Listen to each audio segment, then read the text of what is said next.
ఆయన చెయ్యలేనిది ఏముంది లోకంలో.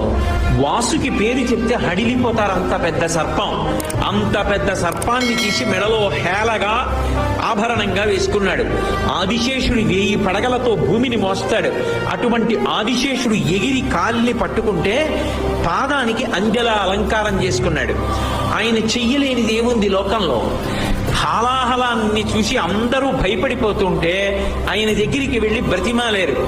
అందరూ హాలాహలం తరువుకొచ్చేస్తోంది, కాల్చేస్తోంది అని భయపడి శని కైలాసముజొచ్చి శంకరుడి వాసద్వారముంజేరి ఈశని దవ్వారిగులు అడ్డుపడ్డ తలమంచుందొచ్చి కుయ్యో బొర్రో విను మాలింపుము చిత్తగింపుము దయన్ వీక్షింపుమం చంబుజాననము ఖిల్కరి రక్తరక్షణ కళా సంరంభుని శంభుని అంటారు పోతన గారు. వెళ్ళి కైలాసానికి శంకరా నువ్వు తప్ప మమ్మల్ని ఎవరు కాపాడతారు, స్వామి రక్షించన్నారు అనేటప్పటికి బయటికి వచ్చి హాలాహలాన్ని దేవతల కోసం పుచ్చుకున్నాడు.